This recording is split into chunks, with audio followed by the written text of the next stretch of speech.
நான் உங்கள் வேஸ்ட் இல்லை. நீங்கள் இப்போ தான் நம்மளோட சேனலை ஃபஸ்ட் டைம் பார்த்துட்ருக்கீங்க அப்படின்னா மறக்காம நம்மளோட சேனலை லைக் பண்ணி ஷேர் பண்ணி சப்ஸ்கிரைப் பண்ணிக்கோங்க. அப்போ தான் நான் ஸ்டிச்சிங் ரிலேட்டடாக எந்த வீடியோஸ் அப்டேட் பண்ணாலும் உங்களுக்கு உடனே நோட்டிஃபிகேஷனில் வந்து கிடைக்கும். இன்றைக்கி என்ன வீடியோ அப்படின்னு பார்த்தீங்கன்னா, ஜாலியாக அவங்க கூட அப்படின்னு நான் பேசிக்கிட்டே என்னோடய வேலையை பார்க்குறேன். நீங்களுமே இந்த வீடியோவை கேட்டுக்கிட்டே நீங்கள் உங்களோட வேலையை ஸ்டார்ட் பண்ணிடலாம்.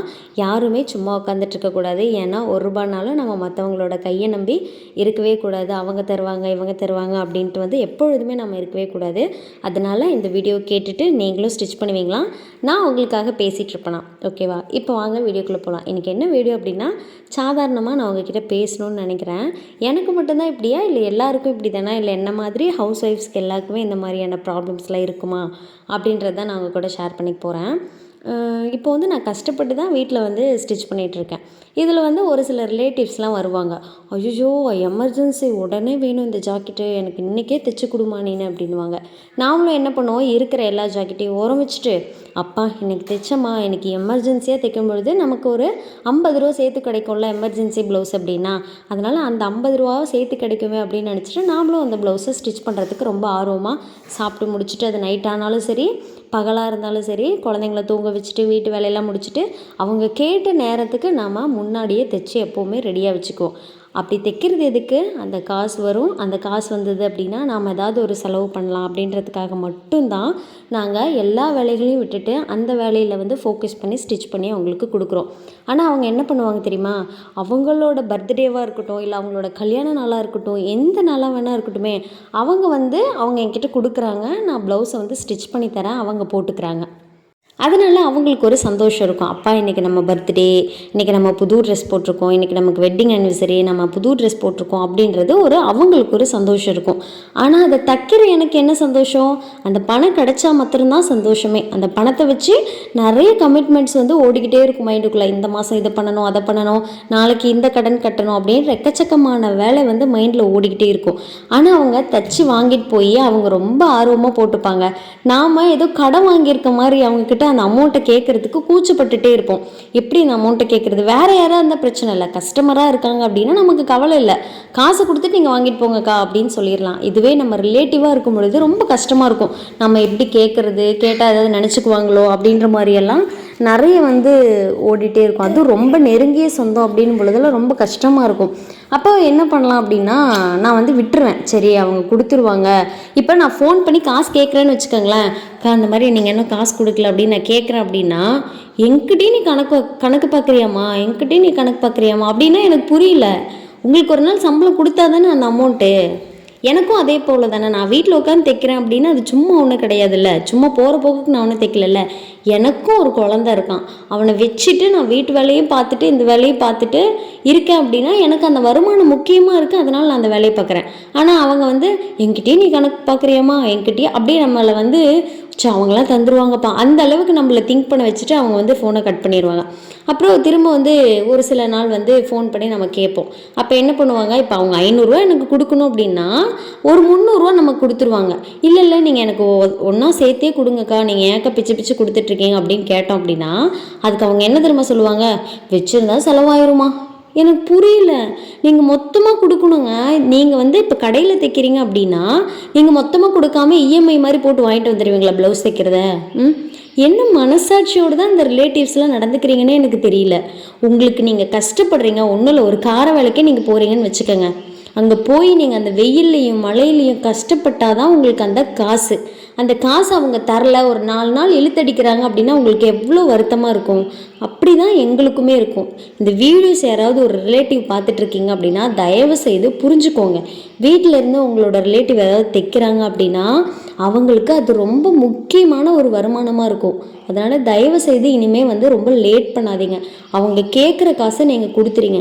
நாம் ஒரு சூப்பர் மார்க்கெட்டே போகிறோம், அங்கே போய் ஏதாவது பேரம் பேசுகிறோமா? கிடையாது. ஆனால் ரோட்டோரத்தில் ஏதாவது ஒரு தாத்தாவோ ஒரு ஆயாவோ வச்சிட்ருக்காங்க அப்படின்னா அவங்கள்ட்ட போய் நம்ம என்ன பண்ணுவோம், என்னம்மா நீ இவ்வளோ சொல்கிற, கம்மியாக கொடுன்னு நீங்கள் பேசுகிறீங்க. அப்படி பண்ணாதீங்க. இதே ஒரு பொட்டிக்கில் போய் கொடுத்தீங்க அப்படின்னா அவங்க 2000 5000 சொன்னாலும் நீங்கள் அதை மட்டும் பே பண்ணிட்டு தானே வரீங்க. வீட்டில் தைக்கிற நாங்கள் ஒரு 250 கேட்டோம்னா உங்களுக்கு கஷ்டமாக போயிடுது.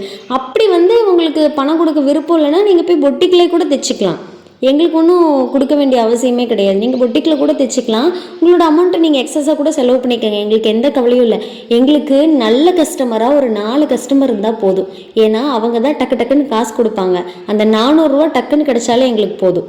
அதை விட்டுட்டு 400 ரூபாய்க்கு தைச்சி 4 மாதம் நான் வெயிட் பண்ணிட்டு இருந்தேன்னா அது எதுக்கு? எனக்கும் தைக்கிறதுக்கு இன்ட்ரெஸ்ட் இல்லாமல் போயிடும். நிறைய பேர் இதனால தான் தைக்கிறதே விட்டுறாங்க.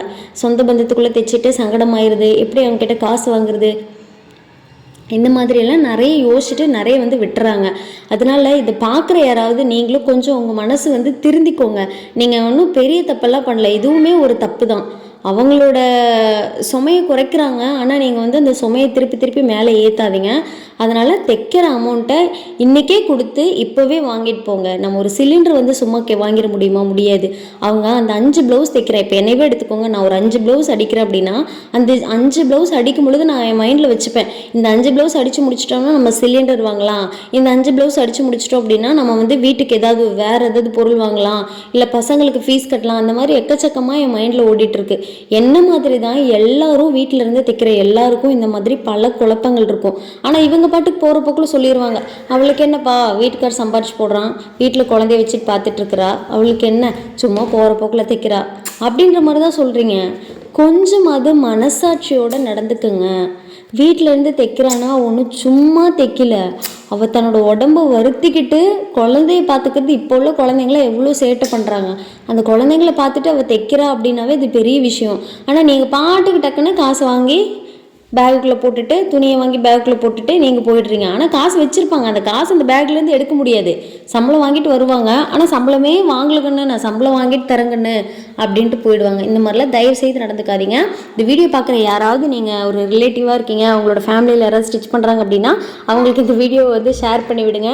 என்ன மாதிரி அவங்களும் புலம்பிட்டு இருக்காங்களா அப்படின்னு சொல்லிட்டு எனக்கு அவங்க கமெண்ட்டில் சொல்லுவாங்க, நானுமே அதை தெரிஞ்சுக்கிறேன். இந்த வீடியோ பார்த்துட்டு புலம்பி முடிச்சுட்டு இனிமேல் தைக்கவே வேண்டாம் அப்படின்ற எண்ணம் இருக்கிறவங்க மட்டும் இந்த வீடியோவை திருப்பி கண்டினியூ பண்ணுங்கள். நீங்கள் தைக்கவே வேண்டாம், இந்த ரிலேட்டிவ்லாம் இப்படி தான் பண்ணுவாங்க, இந்த மாதிரி கஸ்டமர்லாம் இப்படி தான் பண்ணுவாங்க, அதனால என்னால் தைக்க முடியாது, என்னால் சுத்தமாக அவங்கக்கிட்ட இருந்த அமௌண்ட்டை வாங்கவே முடியாது அப்படின்னு நீங்கள் நினச்சிட்டு இருந்தீங்கன்னா கண்டிப்பாக இது சஃபர் ஆக போகிறது யாருன்னு கேட்டிங்கன்னா நம்ம மட்டும்தான். ஏன்னா அவங்க ஒருத்தரால் நம்ம கற்றுக்கிட்ட தொழிலையே நம்ம விட்டுற முடியாதுல்ல. நீங்கள் எல்லாருமே இது இப்போ ஸ்டிச் பண்ணுறீங்க அப்படின்னா நீங்கள் எல்லாருமே படிக்காமல் கிடையாது. நீங்கள் கண்டிப்பாக நல்லா படிச்சிருந்துருக்கலாம், ஒரு நிறைய 2-3 டிகிரிஸ்லாம் கூட முடிச்சிருந்துருக்கலாம். ஏதோ ஒரு ஃபேமிலி சிச்சுவேஷன்ற அப்படின்ற பொழுது தான் நீங்கள் இதுக்குள்ளே தைக்க ஆரம்பிச்சிருந்துருப்பீங்க. வேறு வழி இல்லை, வீட்டிலேருந்தே நம்ம பார்த்து தான் ஆகணும், நம்ம பசங்களை பார்த்துக்கிறதுக்கு ஆள் இல்லை, அப்படிலாம் நிறைய யோசிச்சுட்டு நீங்கள் வீட்டிலேருந்தே இது வேலையை பார்ப்பீங்க. அப்படின்பொழுது கற்றுக்கிட்ட ஒரு விஷயத்த யாரோ ஒருத்தருக்காக நம்ம விட்டுறலாமா அப்படின்னு கேட்டால் முடியாது. இது எல்லாருக்குமே அமையாது. நிறைய பேர் போய் கேட்டு பாருங்கள், எனக்கு கட்டிங்கே வரல, எனக்கு ரொம்ப ஆர்வமாக இருக்குது ஆனால் கட்டிங்கே வரல சிஸ்டர், எனக்கு ஸ்டிச்சிங் பண்ணவே முடியல, வரவே இல்லை அப்படின்னு நிறைய புலம்புறாங்க. ஆனால் கடவுள் உங்களுக்கு அந்த திறமையை கொடுத்துருக்காரு, கற்றுக்கிட்டீங்க, நல்லா தைச்சிக்கிட்டு இருக்கீங்க. ஆனால் அந்த திறமை இல்லாதவங்களை கேட்கும் பொழுது தான் தெரியும் அதோட வருத்தம் என்னென்னு. ஆனால் நமக்கு எல்லா திறமையும் இருக்குது, ஸ்டிச்சிங் இப்படி தான் பண்ணணும், இதனால் நம்ம ஒரு வருமானம் எடுக்கணும் அப்படின்ற மாதிரி திறமை இருக்கும் பொழுது நம்ம யாரோ ஒருத்தருக்காக அந்த இதை விட்டுட்டோம் அப்படின்னா இதில் லாஸ் ஆக போகிறது யார்? நம்ம தான். இப்போது நம்ம தைக்கல அப்படின்னா அவங்க இன்னும் 4 பேர்கிட்ட போய் கொடுத்து தைச்சிப்பாங்க. ஆனால் நமக்கு காசு அவங்கக்கிட்ட இருந்து தான் வரும், அந்த கஸ்டமர் மூலியமாக தான் நமக்கு வரும். வரல அப்படின்னா நம்ம 4 பேர்கிட்ட போய் கேட்க முடியுமா? நம்மளால் கேட்டால் மட்டும் கொடுத்துருவாங்க. இப்போ உள்ள சூழ்நிலைகளில் ஒரு சொந்தக்காரங்கக்கிட்டே நம்ம காசு கேட்டால் தரமாட்டுறாங்க. எங்கே அவள் ஃபோன் பண்ணால் காசு கேட்டுருவாளோ அப்படின்ற மாதிரி எடுக்கவே மாட்டுறாங்க. அதனால் தயவு செய்து மற்றவங்களுக்காக நம்ம என்ன பண்ணணும் அப்படின்னா துணியை தைச்சி கொடுக்கும்போதே காசை வாங்கிடணும். அதை விட்டுட்டு நான் தைக்கவே மாட்டேன், எனக்கு விருப்பமே இல்லை, எனக்கு ரொம்ப கஷ்டமாக இருக்குது அப்படின்னு நினச்சிங்கன்னா கஷ்டத்தை வச்சுக்கிட்டு நம்ம என்ன பண்ண முடியும்? காசு கிடைக்குமா? நிறைய கஷ்டம் வச்சுருக்கவங்களுக்கு நிறைய காசு இருக்கா? கிடையவே கிடையாது. கஷ்டம் இருந்துச்சுன்னா போராடணும், போராடினா தான் நிறைய காசு வரும். ஃபஸ்ட்டு கஷ்டத்துலேருந்து வெளியில் வரணும்னு நீங்கள் நினச்சிங்கன்னா ஒரு தெரப்பி பண்ணணுன்ற மாதிரி நீங்கள் ஏதாவது ஐடியா இருந்ததுன்னா ஸ்டிச்சிங் தான். என்ன கேட்டால் ஸ்டிச்சிங் மட்டும்தான் நான் சொல்லுவேன். ஏன் அப்படின்னா வேறு எங்கேவுமே கவனம் சிதறாது. ஒரு தையல் நேராக போதா இல்லையா, அந்த ப்ளவுஸ் கரெக்டாக வரலன்னா நம்ம கஸ்டமர் என்ன கேட்பாங்க, அந்த மாதிரி மைண்ட் செட் தான் ஓடுமே ஒஞ்சி ஃபேமிலிலேயோ இல்லை வேறு ஏதாவது நமக்கு ஏதாவது கடன் பிரச்சனைகள் இருக்கோ அப்படியோ அது கண்டிப்பாக நம்ம மைண்டில் வராது. இந்த ப்ளவுஸை நம்ம சீக்கிரமாக ஃபினிஷ் பண்ணணும், ரொம்ப சீக்கிரமே முடித்து அவங்கக்கிட்ட கொடுத்துட்டு அமௌண்ட்டு வாங்கணும், இந்த அமௌண்ட்டை வச்சு நம்ம என்ன பண்ணணும் அப்படின்ற எண்ணங்கள் தான் நம்மக்கிட்ட ஓடிக்கிட்டு இருக்குமே ஒழிஞ்சி, கஷ்டம் கஷ்டம்னு கஷ்டத்தையே நினச்சிட்டு இருந்தோன்னா இன்னும் கஷ்டம் நம்ம சஃபர் ஆகிட்டு தான் இருப்போம். அதனால் கஷ்டத்தை நினைக்கக்கூடாதுன்னு நினச்சிங்கன்னா சீக்கிரமாக இந்த மாதிரியான ஐடியாஸ் எல்லாம் கூட நீங்கள் ட்ரை பண்ணி பார்க்கலாம். ப்ளவுஸ் தைச்சு பழகி பாருங்கள். நல்லா ப்ளவுஸ் தைச்சு பழகுனவங்க உங்களால் முடியும். சீக்கிரமாக பசங்களெல்லாம் ஸ்கூல் அனுப்பிட்டு நீங்களுமே ஒரு கடை வைக்கலாம். நிறைய திறமைகள் இருக்குது உங்ககிட்ட. நீங்கள் எல்லாருமே வந்து உங்களுக்குள்ளேயே நீங்கள் வருந்திட்டு இருக்காதீங்க. தினமும் அழுக்கு நைட்டியை போட்டுட்டு நான் வீட்டிலேயே தான் இருக்கேன் அப்படின்லாம் நினச்சி வருத்தப்படாதீங்க. அப்படி அழுக்கு நைட்டியை போட்டுட்டு வேலை செய்கிற மாதிரி இருக்கா, பசங்களெல்லாம் காலையில் நேரமாக ஸ்கூல் அனுப்பிட்ட பேரண்ட்ஸாக இருக்கீங்க அப்படின்னா நீங்கள் காலையில் எழுந்திரிச்சு ஒரு குளியலை போட்டுட்டு நீங்களும் ஃப்ரீயாக சாப்பிட்டுட்டு ஒரு 10 மணிக்கு மேலே மிஷினில் உட்காருங்க. தேய்ங்க. ஒரு 12 மணி வரைக்கும் தேய்ங்க. ஒரு 12 மணிக்கு மேலே ஒரு டீ ஏதாவது குடிக்கணும்னு தோணுச்சு அப்படின்னா டீ ஏதாவது குடிங்க. குடிச்சிட்டு திரும்ப ஒரு 1 ஹவர் தேய்ங்க. அப்புறம் 2 மணிக்கு சாப்பிட்டுட்டு ஒரு ஒரு மணி நேரமாவது நீங்கள் வந்து ரெஸ்ட் எடுங்க. எடுத்துகிட்டு அதுக்கப்புறமே ஸ்டிச் பண்ணுங்கள். 4 மணிக்கு பசங்க எல்லோரும் வந்துடுவாங்க. இந்த மாதிரி உங்களை நீங்களே பிஸியாக வச்சுக்கோங்க. அப்படி பிஸியாக வச்சுக்கல அப்படின்னா கண்ட யோசனைகள் நிறைய வரும். அதுவும் வீட்டில் இருக்கோம் அப்படின்னாவே பயங்கர டிப்ரெஷனாக இருக்கும். என்னடா வாழ்க்கை இது, முடியலையே அப்படின்ற அளவுக்கு நம்மளை யோசிக்க வச்சிரும். அதனால் உங்களை நீங்களாகவே வந்து பிஸியாக வச்சுக்கோங்க. பசங்க கூட கொஞ்சம் டைம் ஸ்பெண்ட் பண்ணுங்கள். ஏன்னா என்னால் பண்ணவே முடியல. ஏதாவது ஒரு எண்ணங்கள் வந்துகிட்டே இருக்கும். என்ன பண்ணுறது, இந்த ப்ளவுஸ் முடிக்கலையே, அந்த ப்ளவுஸ் முடிக்கலையே அப்படின்னு சொல்லிட்டு பசங்க கூடயும் விளையாடாமல் நான் விட்டுருவேன்.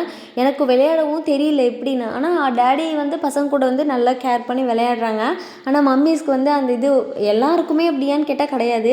எனக்கு கூட அந்தளவுக்கு வந்து விளையாட தெரியாது. ஆனால் பார்த்துப்பேன், நல்லா கேட்குறத செஞ்சு கொடுப்பேன். ஆனால் விளையாட தெரியுமான்னு கேட்டிங்கன்னா கண்டிப்பாக விளையாட தெரியாது. ஜாலியாக விளையாடுவாங்களே டேடி மாமாவாக இருந்தாங்கன்னா அவ்வளோ ஜாலியாக விளையாடுவாங்க. ஆனால் அந்த மாதிரி நம்மளால் விளையாட முடியாது. இப்போ ஏன்னா உங்களோட ஸ்ட்ரெஸ்ஸு கம்மியாகணும்னு நினச்சிங்க அப்படின்னா கூட பசங்க கூட விளையாட ஆரம்பிங்க. அதுவே வந்து உங்களுக்கு ஸ்ட்ரெஸ்ஸை கம்மி பண்ணிவிடும். இதிலேருந்து நான் என்ன சொல்ல வரேன் அப்படின்னா, உங்களோட கவலையும் நினைக்காதீங்க. உங்களோட எதிரிகளை பற்றியும் நீங்கள் நினைக்க வேண்டாம். அவங்க என்ன வேணால் சொல்லிட்டு போட்டோம், நம்மளையும் தான் 4 பேர் சொல்லுவாங்க.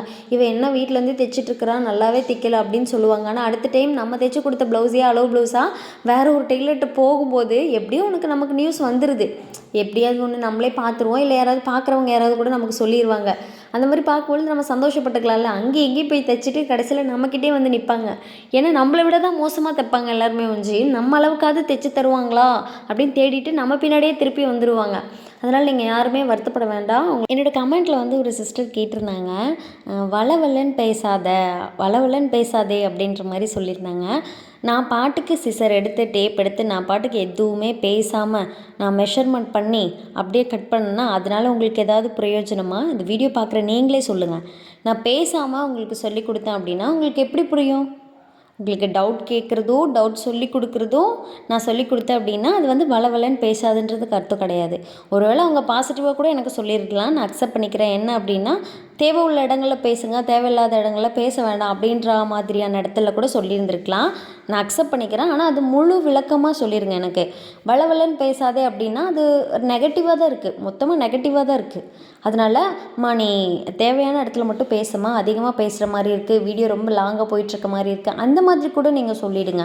நான் அக்செப்ட் பண்ணிக்கிறேன். அதை விட்டுட்டு நெகட்டிவாக வளவலன்னு பேசாதே அப்படின்னா என்ன? நான் பேசுகிறதே உங்களுக்கு புரியணும். என்னால் ஒரு 4 பேராவது மாதம் 25,000 சம்பாதிக்கணுன்ற எண்ணத்தில் மட்டும்தான் நான் பேசுகிறேன். நீங்கள் எல்லோரும் சும்மா இருக்கிறதுனால ஏதாவது கிடைக்க போதா? கிடையாது. ஆனால் மாதம் நீ 25,000 சம்பாதிக்கிற ஒரு 10,000 நீங்கள் மாதம் வீட்டிலேருந்தே சம்பாதிக்க முடியும்னா உங்களோட ஃபேமிலிக்கிட்டே நீங்கள் யார்கிட்டையும் 10 பைசா கேட்க தேவையில்ல. எனக்கு ஒரு 10 ரூபா கொடுங்க, ஷாம்பு வாங்கணும், எனக்கு ஒரு 10 ரூபா கொடுங்க, எனக்கு ஒரு 100 ரூபா கொடுங்க, எனக்கு ஒரு 200 ரூபா கொடுங்க, ஆஃபரில் ட்ரெஸ் போட்டிருக்காங்க நான் வாங்க போகணுன்னு ஏதாச்சும் நீங்கள் கேட்கலாமா? வேண்டாம். நீங்கள் வீட்டிலேயே உங்களோட சுய சம்பாத்தியத்தில் நீங்கள் சம்பாதிக்கும் பொழுது நீங்கள் யார்கிட்டையுமே காசு வாங்க வேண்டாம். நீங்கள் சுயமாக இருக்கணும், உங்களோட காலால் நீங்கள் நிற்கணும், சம்பாதிக்கணும் அப்படின்றதுனால தான் நான் வெறித்தனமாக நான் பேசுகிறேனே உங்கள் கூட. நான் பேசுகிறத கேட்டாவது 4 பேருக்கு மோட்டிவேஷனலாக ஆகுன்ட்டு. டோட்டலாக எனக்கு வந்து நெகட்டிவான மாதிரி ஆயிடுச்சு. வளவலன்னு பேசாதே அப்படின்றது ரொம்ப கஷ்டமாயிடுச்சு. நான் எப்போவும் வந்து அவங்கள தப்பு சொல்ல கிடையாது, அவங்க தெளிவாக சொல்லியிருந்துருக்கலாம். இந்த இடத்துல பேசுமா, இந்த இடத்துல பேசாதுமா அப்படின்னு தெளிவாக சொல்லியிருந்தா நான் அக்செப்ட் பண்ணியிருந்திருப்பேன். ஆனால் எனக்கும் கொஞ்சம் கஷ்டமாகும்ல, நானும் உங்களை மாதிரி சாதாரண பொண்ணு தானே, ரொம்ப ஹர்ட் ஆகுது. அதனால் அந்த மாதிரி சொல்ல வேண்டாம். உங்களோட பாயிண்ட்டை தெளிவாக கூட நீங்கள் சொல்லிடுங்க. அதுபோல் உங்களுக்கு ஸ்டிச்சிங்கில் நான் வந்து கை வச்சு வாய் பேசி சொன்னால் மட்டும்தான் உங்களுக்கு புரியும். நான் பேசாமல் நான் பாட்டுக்கு அளவு மார்க் பண்ணிவிட்டு போயிட்டா இதனால் எந்த லாபமுமே கிடையாது. பார்க்குற உங்களுக்கும் ஒரு லாபமும் கிடையாது, போடுற எனக்குமே எதுவும் திருப்தியே கிடையாது. அவங்க ஒரு டவுட் கூட கேட்கல, நம்ம எப்படி புரிஞ்சிருக்கும்னு அவங்களுக்கு நம்ம எடுத்துக்கிறது? புரியாதுல்ல. நான் சொல்லிக் கொடுத்தா மட்டும்தானே புரியும். ஒரு தடவைக்கு 10 தடவை ஒரே வீடியோஸை நான் திருப்பி திருப்பி கட்டிங் வீடியோ போட்டுக்கிட்டே இருந்ததுன்னா உங்களுக்கு புரியும். அது கூட சேர்ந்து வாய்ஸில் சொன்னால் தானே உங்களுக்கு புரியும். இல்லை அப்படின்னா எப்படி புரியும்? உங்கள் மனசை நான் கஷ்டப்படுத்தலை, தயவுசெய்து மன்னிச்சுக்கோங்க. நீங்கள் சொல்கிற விஷயங்களில் அவங்கன்னு கிடையாது, யாராக இருந்தாலுமே எனக்கு ஒரு விஷயத்தை சொல்லணும்னு நினச்சிங்க அப்படின்னா தெளிவாக சொல்லுங்கள். அடுத்தடுத்த வீடியோஸில் நான் திருத்திக்கிறேன்.